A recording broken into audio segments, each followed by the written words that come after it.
Welcome to Truth Triumphant Radio. I'm your host, Kody Morey. And recently, we have had, as many of you know, and a lot of these documents have been coming out more and more, the release of the UFO documents, the declassified documents from the government. And I wanted to take a moment to talk about UFOs today. And I'm going to be quoting from a book, only one book today in particular, because it's just so well sourced and citations throughout. And that book is by Jonathan Gray. It's called The Forbidden Secret. For those of you who don't know who Jonathan Gray is, he recently died it was either late 2020 or early 2021. He was an archaeological researcher, an archaeologist. He worked with Ron Wyatt on a few things. He helped him out, I believe, with some of the things in regards to uncovering the Ark of the Covenant, which was never fully realized, but nevertheless, they found some interesting things in regards to Jesus Christ's crucifixion. He's a great author, and he's authored a lot of books. You can find him on a website called beforeus.com. And I encourage you to check that out if you're interested in some of the archaeological references and scientific data. He does a lot of stuff on evolution and things like that. He has a very popular book out there called Dead Men's Secrets. I don't necessarily confide in every idea that he has, but you can certainly see that he loves the Lord, and he is very interested in the facts behind the matter as far as science, or well, in this case UFOs, are concerned.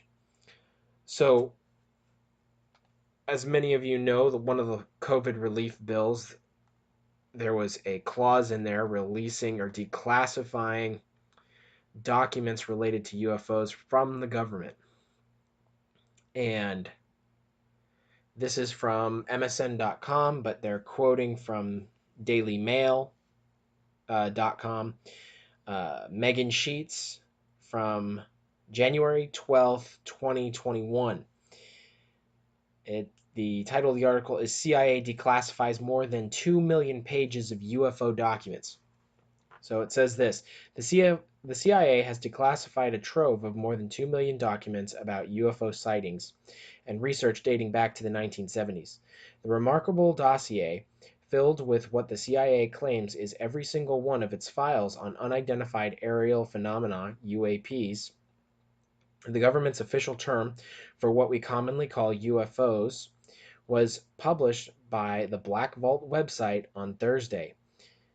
Black Vault's founder, John Greenwald Jr., has spent the past 2 decades suing the CIA to release the records and then scanning the pages one by one. The dossier was released ahead of June deadline for U.S. intelligence agencies to reveal everything they know about UFOs to Congress under a clause slipped into the $2.3 trillion coronavirus relief bill signed into law by President Donald Trump in December.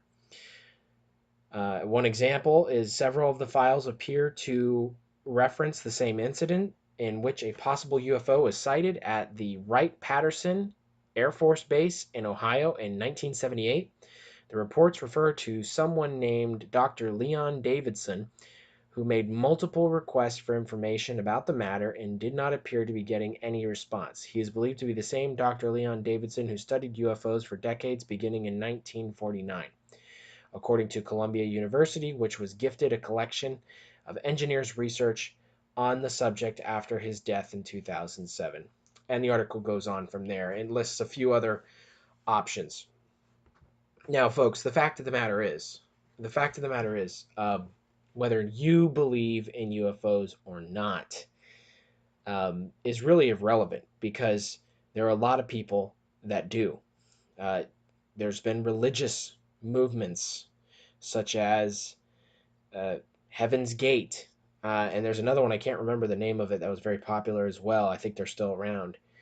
And they believe in reincarnation and all that sort of stuff. But people believe this. A lot of people believe this. And And people are seeing this stuff. That we can't deny. Now, some of you might think, okay, where's he going with this? Because I don't trust the government, and I have a problem that all the information that we have on UFOs is from declassified documents from the government. In other words, the government is feeding the information in regards to UFOs. I'll tell you folks, when I was in the military, I remember one night we were at a firing range and we were doing a night shoot. And when we were doing that night shoot, I had what we called NVGs, night vision goggles, and I put them on and I looked into the sky. And I wasn't the first one to see this, but a friend of mine actually brought it up. And so I looked in the sky and I thought, okay, what is this? And I saw these lights in the sky, only with the NVGs on. I couldn't see them with the naked eye, but I saw these lights way off in the distance that the NVGs were picking up. And I saw them move in a very strange pattern. It wasn't like a helicopter situation. It wasn't like a plane situation. They moved very free form and flow and ebb. And it was very um, confusing to see because it was quite literally from us and the few guys that took a look at it. It was unexplainable as far as whether or not it was some type of military craft. I think a few of us comforted ourselves with the thought that it was some Marine Corps, military craft that we weren't aware of or something like that. Folks have seen the lights over Phoenix. There was the attack, so-called, in Los Angeles. There's Roswell. There's all sorts of things. And if you talk to people, there are a lot of people that have experienced abductions. There's a lot of people that have seen lights, flying saucers, um, unidentified flying objects, UFOs in the sky.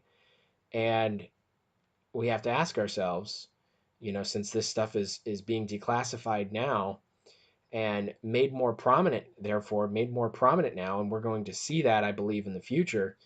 Um, what is it about these things?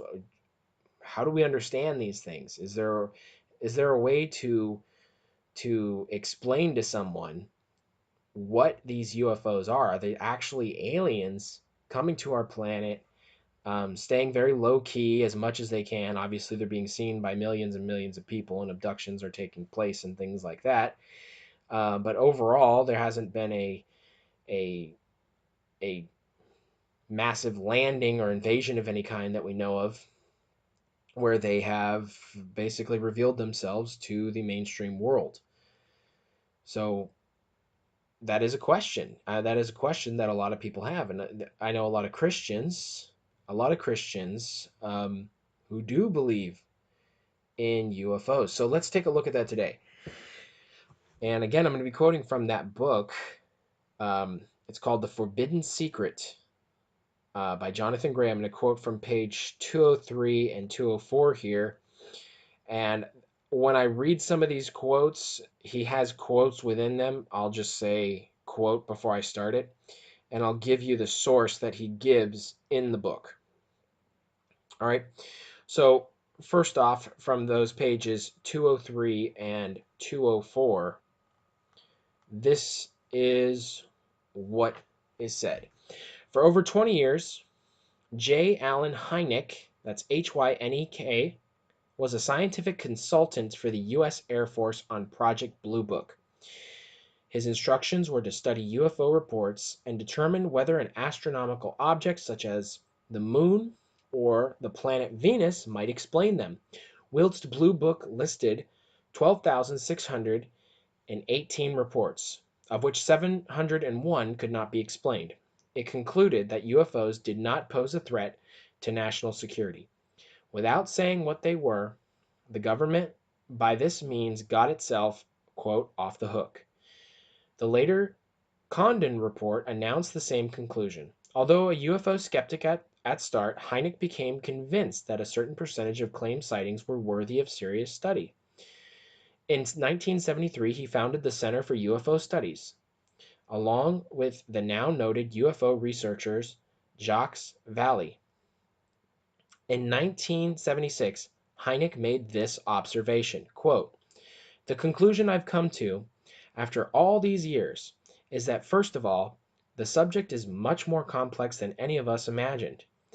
It has paranormal aspects, but certainly it has very real physical aspects too. The attitude we're taking in the Center for UFO Studies is that we're going to have scientists involved. We will push the physical approach as hard and far as we can. Instrumentation, physical evidence, photographs, radar records.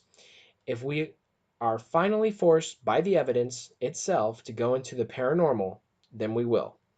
And that is from J. Allen Hynek, Fate, June 1976, cited in Ronald D. Story, editor, The Mammoth Encyclopedia of Extraterrestrial Encounters, written in 2002, page 304 and 305. Now, later on, J. Allen Hynek, so Hynek is basically saying there that in his years of study on this, they've come to the conclusion that tracking UFOs using physical instruments is very hard and just about impossible. So he's thinking that there are some paranormal or supernatural aspects to UFOs. So this is what he said in a 1977 interview. This is Hynek. He says, "The extraterrestrial theory runs up against a very big difficulty, namely, that we are seeing too many UFOs. The Earth is only a spot of dust in the universe. Why should it be honored with so many visits?" And the interviewer said, "Then what is your hypothesis?" Hynek's response: "I am more inclined to think in terms of something meta-terrestrial, a sort of parallel reality." That's from Hynek, Lumiere's Dans la Nuit, number 168, October 1977, again quoted in Ronald D. Story, who is the editor of the Mammoth Encyclopedia of Extraterrestrial Encounters, written in 2002, page 304 and 305. Later on, Hynek again in 1977, November 21st, 1977, in Newsweek, this was reported in the interview with Hynek. UFOs, he says, may be psychic phenomena, and the aliens may not come from outer space, but from a parallel reality. So, one of the reasons why they think that is because in the sightings that many people have, and if you study this out, because this stuff is very, very, let's say, trendy right now, and has been for a while. Many of you folks probably have heard of the documentary series called Ancient Aliens. I think there's multiple ones now, but Ancient Aliens, where they look at some of the things that were in some of these tablets and some of these archaeological hieroglyphs and things like that, and interpreting and seeing that there may have been some type of crafts that were visited to these various civilizations and things like that. All those, by the way, that Jonathan Gray answers in his book. But one of the things that they pointed out is that one of the reasons they think that the UFOs are not a physical phenomena, in other words, actual alien beings that are coming to Earth, but a supernatural phenomena, meaning spiritual in nature, is for these reasons. And you can find this on page 113 of The Forbidden Secret. It says UFOs can make 90-degree turns at impossible speeds, make other maneuvers impossible in the physical realm, change shape before our eyes. That's their crafts and their actual those who have actually seen aliens in person. They can change their shape, they found. Melt away into nothing in front of us, apparently materialize or take form. Two distinctly different UFOs hovering in a clear sky will converge and eventually merge into one object. There's actually videos of that happening where you can see these two flying saucers kind of come together, and all of a sudden there's just one flying saucer there. So that's not something that would be typical of the physical realm. But if it's a spiritual sighting, now that might make some sense. These all hint at another dimension. The weight of evidence suggests these are paramountly not physical, but spiritual manifestations. Now, folks, if they're spiritual manifestations, then what spirit would it be behind it? Would it be God that would be coming and pretending to be a UFO? Would it be angels, uh, good angels, guardian angels that are materializing and showing themselves to in us in this physical form as UFOs, changing shape, materializing before our eyes, things like that, abducting people, right? Would that be in a way deceptive practice, right? Would that be good angels or something else doing that? I think the answer is somewhat obvious. Um, but we're gonna go on. We're gonna read a couple more quotes here. This is from the same book, page 211, and there's a few more citations in here within this quote. It says John Keel, famous UFO researcher, author of many UFO books, including The Mothman Prophecies in 1975, later made into a Hollywood movie of that name, concurs. Quote from John Keel: "The UFOs do not seem to exist as tangible, manufactured objects. They do not conform to the natural laws of our environment. They seem to be nothing more than transmogrifications, tailoring themselves to our abilities to understand. The thousands of contacts with the entities indicate that they are liars and put on artists." And that's from John Keel, Operation Trojan Horse, um, written in 1996, page 266. So he indicates that they are liars and they're put on artists, meaning that when they reveal themselves to us, they're revealing themselves to us in the way they want to be seen, not as they are. And when they speak to us, because there are those who have spoken with them, what do they talk about? Well, they talk about how there's other paths to salvation, how the Bible has been changed. It's very interesting. I don't have I there are quotes for that, but just so that I don't have too many quotes that I'm reading because I have a few more to go through. But you can find all of that in this book. But that's what John Keel, his conclusion of the matter was.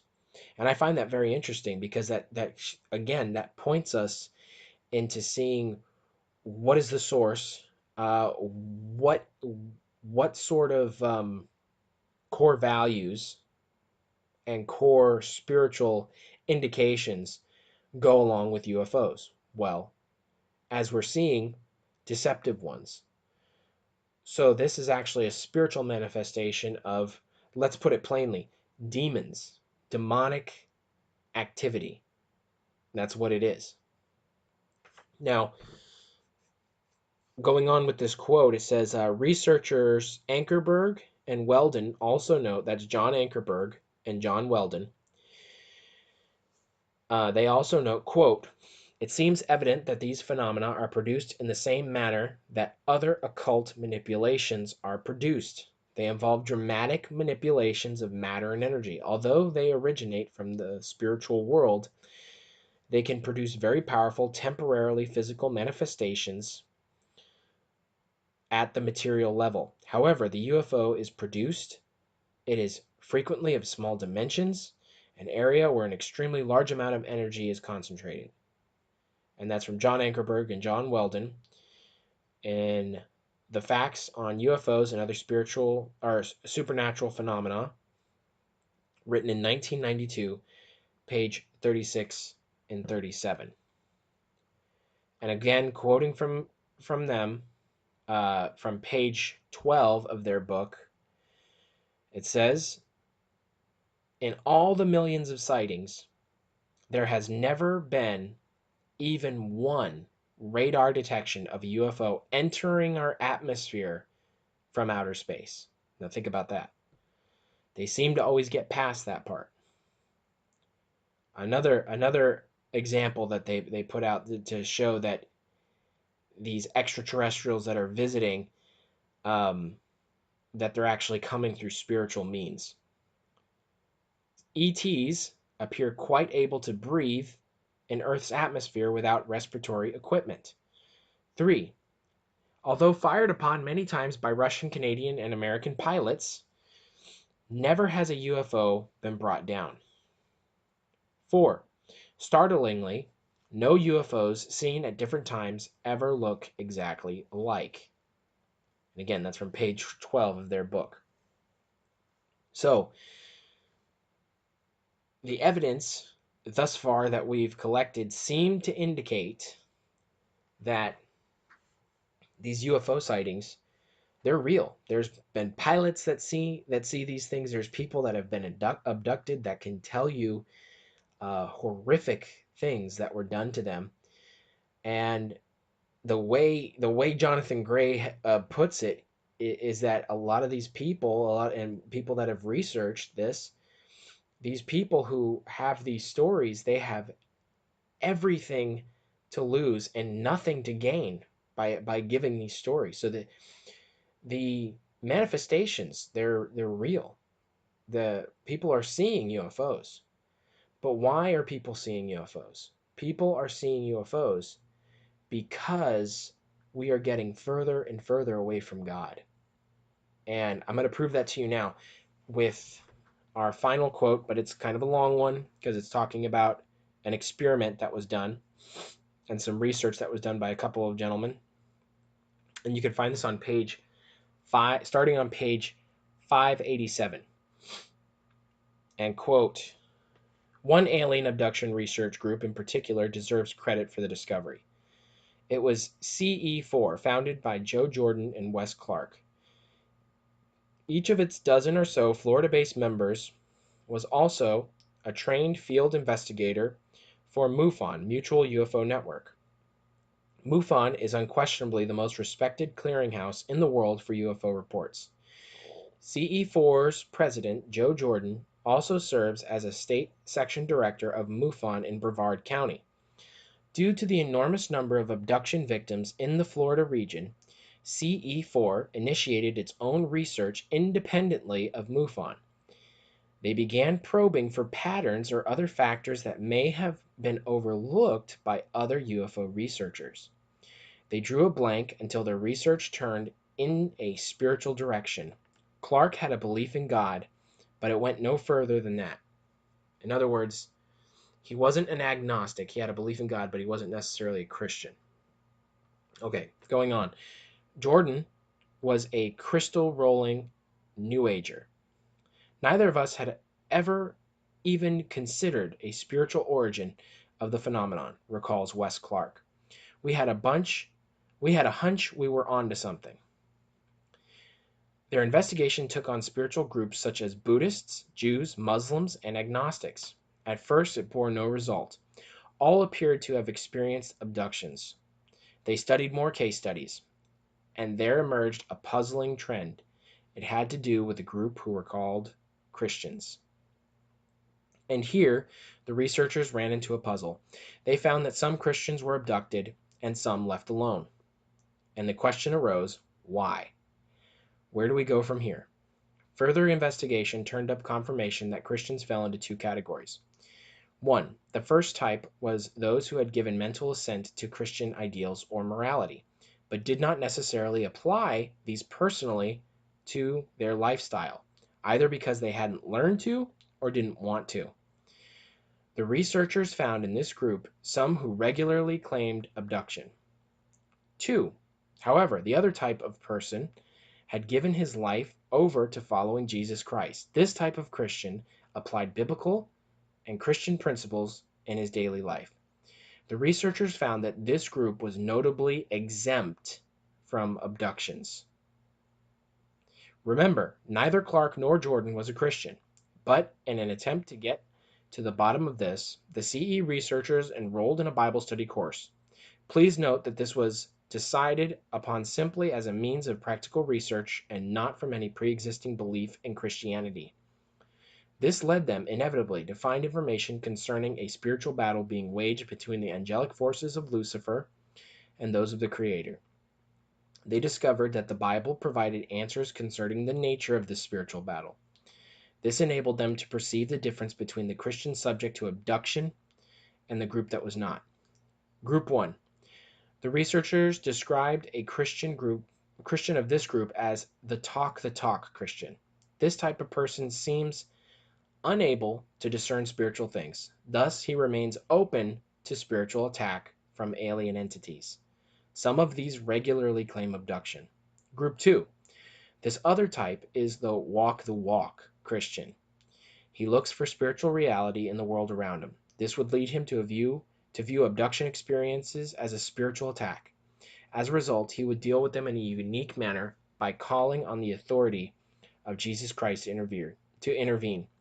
This class of Christians are left alone by the abductors. Very few born-again Christian believers show up among abductees. This intriguing reality has been more or less ignored by many UFO researchers. So think about that, folks. That's amazing. That's amazing. So true Bible-believing Christians, remember in their research, they were looking at Jews as well, so Judaism, which is close to the true religion, but is not. They were looking at Buddhists, and they were looking at Islam and agnostics, and all of them there was no obvious difference between those who were abducted and those who weren't. However, when they got to the true Bible-believing Christians, they found that the true Bible-believing Christians were the only ones that were exempt from abductions, which I think is amazing. That's proof positive that it is a spiritual battle going on. In fact, the book actually goes on later on to talk about how there have been individuals who have been in the middle of an abduction and they called upon the name of Jesus Christ and the abduction immediately halted. So that's very interesting. And when you look at some of the folks that are really involved and very interested in UFOs, a lot of them are new agey, a lot of them are very into the occult, and a lot of them who supposedly contact aliens actually channel them and allow the aliens to possess them. All very spiritual aspects. So this is something that we should all keep in mind. The truth about UFOs and the truth about aliens is this: it's all deception, it's all demonic, and it's in its core, it's spiritualism. And if you know what the Great Controversy has to say and what Revelation has to say about spiritualism, you'll know that there is a threefold union at the end of times.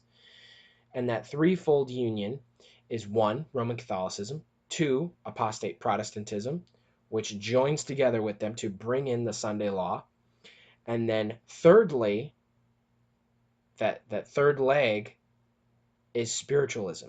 And UFOs and extraterrestrials and the sightings of these aliens that use deceptive practices and talk about how the Bible's been changed and how there's another way to salvation and all these other things, that group is all part of spiritualism. Folks coming back from the dead, things like that, seances, folks that are involved in seances also are able to channel aliens just like they're able to channel quote-unquote dead people. And what does that tell you?